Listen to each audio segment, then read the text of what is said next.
मैं master trainer जीत Singh Yadav, master trainer सारा app, CC app, PM किसान, एमपी वेब जीस, एम राशन मित्र, डीएसएफ, आरसीएमएस आपको जो वर्तमान में एमपी वेब जीस पे उपलब्ध एमआरआर के अंतर्गत उपलब्ध कराए गए मॉड्यूल मिसल विभाजन डाटा एंट्री, मिसल अनुसार भूराजस एंट्री, निस्तार पत्रक प्रविष्टि के बारे में बताना चाहता हूँ। मिसल बंदोबस्त से तात्पर्य है कि एक ऐसा अभिलेख जिसमें किसानों की अ, खुद स्वयं का नाम, उनके पिता का नाम, उनकी जाति, उनकी फसल का ब्यौरा, उनके भू राजस्व, लगान, इनसे संबंधित रहती है। ये एक प्रकार की जिल्द होती है जिसमें मिसल खसरा, मिसल खतौनी, रीनमनिक पर्चा, निस्तार पत्रक प्रमुख रूप से होते हैं। इसके अलावा और भी योग वगैरह रहते हैं, लेकिन मेन जो काम करना है अपन को मिसल बंदोबस्त का, वो इन्हीं चारों पे करना है। मिसल खसरा पे, मिसल खतौनी पे, ऋणात्मक पर्चा पे और निस्तार पत्रक का। तो इसके लिए शासन ने 3 मॉड्यूल उपलब्ध कराए हैं, जिसमें पहला जो मॉड्यूल है उसमें विभाजन करना है, दूसरा मॉड्यूल है उसमें जो विभाजन होने के परिणाम स्वरूप उनको मिसल खतौनी मिलती है उसके हिसाब से भू राजस्व प्रविष्टि करना है, और तीसरा जो मॉड्यूल है उसमें निस्तार पत्रक की प्रविष्टि करना है। निस्तार पत्रक से तात्पर्य है कि जो दखल रहित भूमि होती है धारा 233 के अंतर्गत, उनकी प्रविष्टि करना है, यानी कि अलावा जोत। अभी मुख्य रूप से भूमि दो प्रकार की होती है, एक तो होती है शामिल जोत और एक होती है अलावा जोत। जो शामिल जोत होती है उसमें पूरी निजी भूमि आ जाती है, शासकीय पट्टे की भूमि आ जाती है, और जो अलावा जोत होती है उसमें दखल रहित भूमि आ जाती है, यानी कि जो मध्य प्रदेश शासन की स्वामित्व की होती है या जिसमें किसी का दखल नहीं होता है। तो अब मेन जो मिसल होती है उसका नाम है P1। तो P1 मिसल बंदोबस्त बोलते हैं, P11 खसरा को बोलते हैं, P12 मसाती खसरा को बोलते हैं, P53 मिलान खसरा को बोलते हैं, P54 खरीफ जिनसवार को बोलते हैं, और P4 अपन रबी जिनसवार को बोलते हैं। इसी प्रकार से P17 तितम्मा मिलान खसरा है, P19 अपना त्रुटिपूर्ण सीमा चिन्हों का विवरण का है, P23 अतिक्रमण पंजी है। यानी कि जितने भी P से संबंधित होते हैं अभिलेख हैं वो कृषि वर्ष से संबंधित होते हैं, जो कि 1 जुलाई से प्रारंभ होकर 30 जून तक होता है। जबकि जो B1 होते हैं जैसे B1, B2, B3, B4, B5, B6, B7, ये संबंधित होते हैं भू राजस्व से, और इनका संबंध रहता है राजस्व वर्ष से, जो कि 1 अक्टूबर से स्टार्ट होकर 30 सितंबर तक समाप्त होता था पहले, और वर्तमान में बदलकर 1 अप्रैल से 31 मार्च कर दिया गया है। तो B1 से जो है इसमें भू राजस्व से संबंधित होती है, और जो अपना P1 होते हैं जी कृषि वर्ष से संबंधित होते हैं और इसमें फसल का ब्यौरा रहता है। अब मुख्य रूप से अपन जब काम करेंगे तो सबसे पहला काम है अपन को जो काम करना है वो चालू बंदोबस्त, चालू मिसल पे करना है। मतलब मिसल तो शासन ने कई उपलब्ध कराई हैं अपन को, क्योंकि जो बंदोबस्त होता है हर 30 कम से कम 20 साल में होता है, अधिक से अधिक 30 वर्ष में होता है, लेकिन जो अपन को कार्य करना है वर्तमान में वो चालू बंदोबस्त पे करना है। तो जैसे अपने यहाँ वर्तमान में 93, 94 या 94-95 में बंदोबस्त हुआ था, वो उपलब्ध कराया है। अब जब मिसल अपन को शासन ने एमपी वी जिसमें 3 मॉड्यूल उपलब्ध कराए हैं, तो सबसे पहला जो अपना मॉड्यूल है वो है मिसल डाटा एंट्री विभाजन। इस पे ही प्रमुख रूप से कार्य करना है। तो इस पे क्या है, जो मिसल आई है उसमें हो सकता है कि मिसल खसरा, मिसल खतौनी, ऋणात्मक पर्चा, निस्तार पत्रक के अलावा भी जो उपयोगी डॉक्यूमेंट हैं वो उपलब्ध कराए हों शासन ने, लेकिन अपन को केवल इन चारों पे फोकस करना है, इनको फिल्टर करना है। तो पहले अपन क्या करेंगे, जो मिसल खसरा है वो देखेंगे। तो जो अपने जो स्कैन हुए पेज हैं उनको देखना है। वो पट्टी जो ऊपर मतलब पट्टी आती है उसमें जो उनकी संख्या डली रहती है जो स्कैन होके आए हैं, तो उन पे फोकस करना है, ना कि जो अंदर जो मिसल उपलब्ध कराई है उस पर।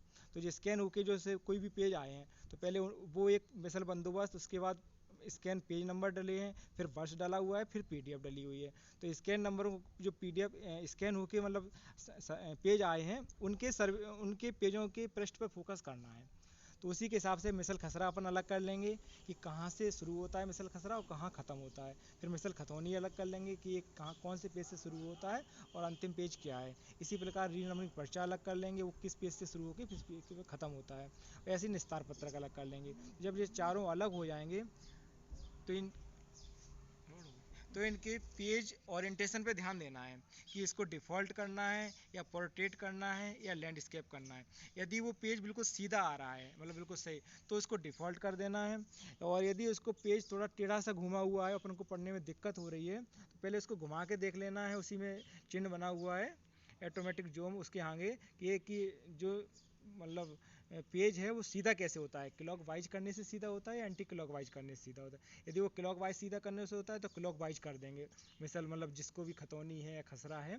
और यदि वो उल्टा पेज है तो उसको एंटी क्लॉक वाइज कर देंगे। लेकिन अपना मुख्य उद्देश्य ये है कि पेज जो अपन को जब काम करें वो बिल्कुल सीधा दिखाई दे, ठीक। तो इससे क्योंकि स्कैन होने में ये नहीं देखा गया कि कोई पेज सीधा भी स्कैन कर लिया गया है, कोई थोड़ा तिरछा हुआ है, कोई उल्टा हुआ है। लेकिन अपन को जब कार्य करना है तो अपन को सब पेज सीधे चाहिए। तो इसके हिसाब से दिशा पे फोकस करना है कि इसको डिफ़ॉल्ट रखना है कि क्लॉक वाइज रखना है कि एंटी क्लॉक वाइज रखना है।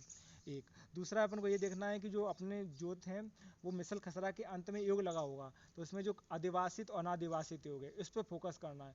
क्योंकि एक बार कुल खसरा नंबर और अधिवासित और अनादिवासित का योग भर जाने के बाद वो फ्रीज हो जाएगा, दोबारा उसको चेंज नहीं किया जा सकता है। तो जैसा भी उसमें योग दिया, यदि उसमें आबादी को निजी भूमि में जोड़ा है तो अपन इसको निजी भूमि में जोड़ लेंगे। यदि कहीं कहीं आबादी को शासकीय भूमि में जोड़ा गया है तो हाँ शासकीय भूमि में जोड़ लेंगे। लेकिन जैसा का तैसा मिसल में दिया है वही एंट्री एग्जस्ट अपन को इस अपने जो सॉफ्टवेयर है या जो मॉड्यूल दिया गया है मिसल डाटा एंट्री वर्जन में उसी में करना है। क्योंकि इन दोनों भूमि पूरा आ जाएगा। जो अपना अधिवासित होता है वो शासकीय, जो अपना निजी भूमि होती है, और जो अनादिवासित होता है वो अपनी शासकीय भूमि होती है। तो पूरे भारतवर्ष में या पूरे वर्ल्ड में दो प्रकार की ही भूमि होती है, शामिल जोत और अलावा जोत, या अधिवासित भूमि या अनादिवासित भूमि। तो इसका योग अपने आप लग जाएगा। और जैसे अपन इसको सेव करेंगे तो ये पूरा अपना जो फर्स्ट काम कंप्लीट हो जाता है। इसके बाद में जो यहाँ से जैसे ही अपन पृष्ठ का विभाजन करेंगे वो चला जाएगा निस्तार पत्रक वाली मॉड्यूल में, और जो भूराजस्व प्रविष्टि वाले मॉड्यूल है वहाँ चला जाएगा।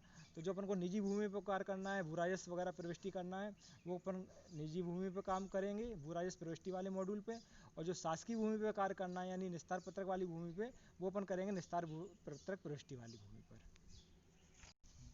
मिसल विभाजन डाटा एंट्री मॉड्यूल में फिल्टर करने के बाद रिकॉर्ड को जो मिसल अपन खतौनी अलग कर चुके, मिसल खसरा के पेज भर चुके, रीनमी पर्चा का भर चुके और निस्तार पत्रक का, अब ये पूरा जो एंट्री इसको सेव कर देते हैं।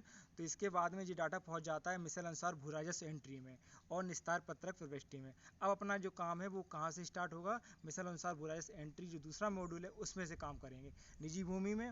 और जो निस्तार पत्रक प्रविष्टि है यानी कि जो शासकीय भूमि है उनका काम करेंगे निस्तार पत्रक प्रविष्टि में। तो अपन अब चलते हैं मिसल अनुसार भूराजस्व एंट्री वाले उसमें।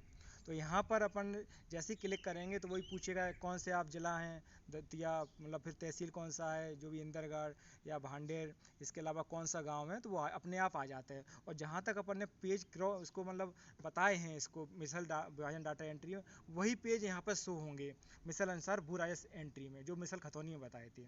वो केवल उतने ही पेज आएंगे यहाँ पर। और जैसे ही अपन PDF वाला साइन पे क्लिक करते हैं ऑटोमेटिक एक स्क्रीन खुलती है नीचे, वो दो भागों में डिवाइड होगी। पहले जो आधे भाग में है उसमें उसका वो मतलब जो अपन ने PDF डाउनलोड की है या उसको क्रॉप किया है वो दिखाई देगी, विभाजित किया है। और उसके बाद जो नीचे वाले हैं जहाँ पर को काम करना है वो दिखाई देगा। तो पहले अपन खाता नंबर 1 शो होता है अपने उस पर, उसको निकाल लेंगे। पेज से सिलेक्ट करके भी स्क्रॉल करके भी निकाल सकते हैं या पेज को एंट्री करके भी निकाल सकते हैं। तो जैसे ये पेज खाता नंबर 1 निकल आया तो अब इसको अपन उसके बाद एक नीचे पट्टी आती है तो उसमें अपन को टोटल खाता नंबर भरना पड़ेगा पहले, और कुल सर्वे नंबर उसमें कितने हैं मतलब जो इसका योग रहता है वो भरेंगे। उसके बाद उसका रकबा भरेंगे टोटल, और फिर टोटल भूराजस्व भरेंगे। और जैसे मतलब उसमें 5 सर्वे नंबर हैं तो ऑटोमेटिक जैसे खसरा विवरण जमा करेंगे तो 5 स्लाइडें अपने पास बन के आ जाएंगी। तो पहले स्लाइड में पहला खसरा नंबर भरेंगे, दूसरी स्लाइड में दूसरा खसरा नंबर भरेंगे, तीसरी स्लाइड में तीसरा खसरा नंबर भरेंगे, और चौथी स्लाइड में चौथा। इसी प्रकार पाँचों स्लाइड में पाँचों खसरा नंबर भरेंगे। उसके आगे जो नंबर हैं वो भरेंगे, उसका रकबा है वो भरेंगे, और फिर जो भूराजस्व है उसको एंट्री करेंगे। यदि भूराजस्व मूल नंबर पर कायम है तो केवल मूल नंबर वाला ही भूराजस्व भरेंगे, और बाकी भी यदि भूराजस्व शामिल नंबर लिखा है तो वहाँ पर अपन 0.0 करेंगे, 0.0 करेंगे सब पर, जहाँ तक मतलब नहीं भरा गया है। यदि फिर से भरा गया है भूराजस्व तो फिर से एंट्री कर देंगे। यानी जहाँ पर भूराजस्व शामिल नंबर है वहाँ अपन को 0.0 लेंगे, लिखेंगे, वही सॉफ्टवेयर लेता है। इसके अलावा सॉफ्टवेयर कुछ भी नहीं लेगा, और ऑटोमेटिक उसको अनुपातिक रूप में विभक्त कर देगा। तो यहाँ अपना समय भी बचेगा जो विभाजित करते हैं अपन पर्टिकुलर। बस केवल क्या करना है, जहाँ भी भूराजस्व शामिल नंबर लिखा है वहाँ पर 0.0 लिखना है, तो अपना समय। और लास्ट में पूरा कंप्यूटर खुद योग मिला लेगा। जो अपन सबमिट करने जाएंगे तो जो ऊपर वाली पट्टी है, टोटल जो रकबा है और टोटल भू राजस्व है, यदि वो बिल्कुल सेम होगा तभी वो सेव होगा, और नहीं तो अन्यथा वो बाहर कर देगा। तो अपन को ये ख्याल रखना है कि जो भी रकबा, सर्वे नंबर और भू राजस्व की प्रविष्टि करें, थोड़ा सावधानी पूर्वक करें। और इसमें ये ध्यान रखना है कि जो अभी रकबा, इसमें क्या है, जो मिसल बंदोबस्त में अधिकार अभिलेख के टाइम की है, बंदोबस्त के टाइम की है, इसमें दोनों नंबर दिए हुए हैं, साबिक नंबर भी दिए हुए हैं और हाल नंबर भी दिए हुए हैं। तो अपन को जो अभी वर्तमान में नंबर चल रहे हैं ई अवस्था में, हाल नंबर, उन्हीं को भरना है, ना कि साबिक नंबर, यानी कि पुराने नंबर नहीं भरना है। जो बिल्कुल वर्तमान में नए नंबरों का निर्माण हुआ है बंदोबस्त के पश्चात, और वर्तमान में जो नए नंबर अभी शो हो रहे हैं, तो जो खाता नंबर के बगल में जो नंबर रहते हैं उनको बोलते हैं अपन हाल नंबर या नए नंबर, मतलब उनको भरना है। जो पुराने नंबर हैं, इसमें अधिकतर 2 लगा हुआ है या कुछ है, तो उनको नहीं भरना है, केवल नए नंबरों को भरना है, ये ध्यान रखना है। और जो भी नंबर भरना है, चूँकि एमपीपीजी इस समय इंग्लिश डिजिट का प्रयोग कर रहा है, तो अपन को भी इंग्लिश डिजिट का ही प्रयोग करना है। भले ही उसमें नंबर पुराने उसमें दिए हुए हैं, लेकिन वर्तमान में नंबर इंग्लिश डिजिट में, और जो सॉफ्टवेयर है वो मिलान भी इंग्लिश डिजिट से ही करेगा। तो अपन को जो नए नंबर हैं वो इंग्लिश डिजिट में ही भरना है, जिससे क्या है, कंप्यूटर को मिलान करने में आसानी होगी। ये पूरा काम अपन को वेबजिस पे ऑनलाइन करना है, यानी लॉगिन के पश्चात करना है। तो इसमें क्या है, थोड़ी सी वेबजिस में अपना जो सॉफ्टवेयर है उसमें लॉग आउट की समस्या रहती है, और अपन को ये काम थोड़ी बड़ी मात्रा में और जल्दी निपटाना है।